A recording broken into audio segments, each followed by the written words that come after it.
Thank you, Chair. Can I begin on your latter point? You expressed the view of the entire committee there, Chair. And in fact, I think, with respects to our guests, and you are very welcome and an important contributor to the debate, I think by making such remarks that it could be anti-Semitic, you almost fuel that and you create such a scenario. I think it's very regrettable.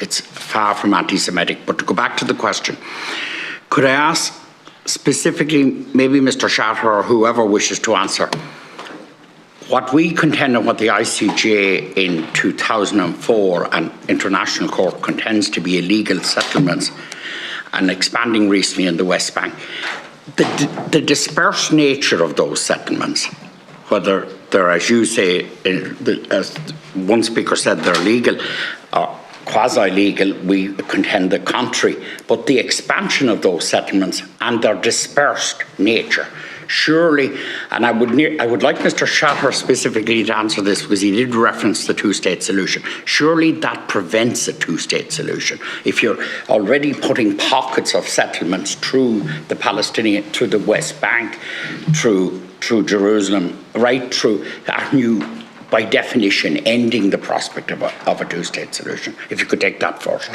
If you have a second question, I'd ask it now. Right. Yes, I'd like that one answered first, if you don't mind. So if the witness can allow a little time. Sure. Okay. The reason there's been no two-state solution, Deputy, is because it's proved impossible for the Israelis and the Palestinians to agree a two-state solution. There were two huge moments in this. One under President Clinton, the other under George Bush. One was at the end of the Clinton administration, the other was towards the end of the Bush administration, when a two-state solution was practically negotiated. On the first occasion, Yasser Arafat, who I met many times, walked away. On the second occasion, Mohammed Abbas walked away.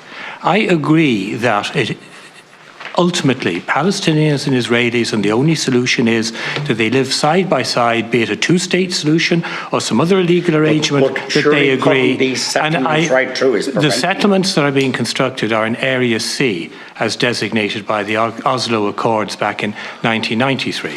And yes, if there's too much building in that area, it will create a problem. But the only reason I mentioned each of those events, one under Clinton, one under Bush, on both occasions, in return for Israel retaining territory in which the settlements were constructed, the Palestinians were offered alternative adjacent land to facilitate the creation of a Palestinian state, and they rejected that. My second question. Yes, please do. And it's, would you not accept the very fact that the EU are today constructing their 10 options is an implicit acceptance at EU level? It's a widening acceptance that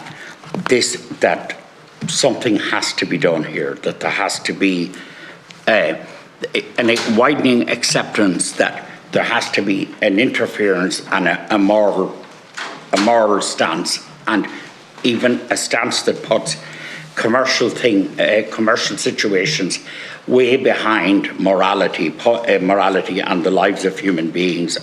Sure. Just one sentence on the previous issue, and I'll rapidly respond to that.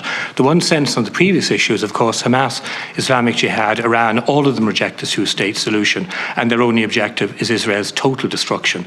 And the Palestinians are incapable of agreeing a two-state solution, which is the primary reason we have continuing conflict.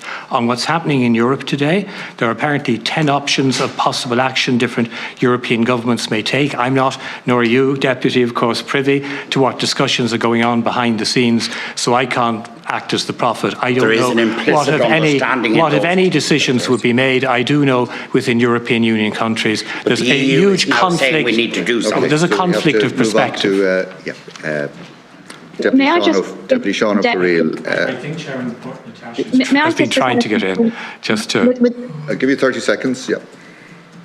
May I just assist the Senator with the realities on the ground, which is that the Palestinians do have self-governance. They have self-determination in areas A and B of the West Bank under the Palestinian Authority, and in Gaza under Hamas since Israel's withdrawal in 2005. And if we note the consequences of that withdrawal, that has been the creation of a terror statelet and the necessary disastrous consequences in the last 21 months. I'm sure that is not what members of the committee would wish on other areas which are currently under Israeli administration, in accordance with the international agreements that Mr. Shatter referenced, the Oslo Accords. Okay. It's also significant that the key reason for the lack of a more prosperous Palestinian self-governance is the lack of a feasible working economy, which is something this bill would do further damage to, as opposed to building the prospects of peaceful cooperation in the future. So again, the complete opposite consequences of what is plainly intended by the good intentions of those in this room.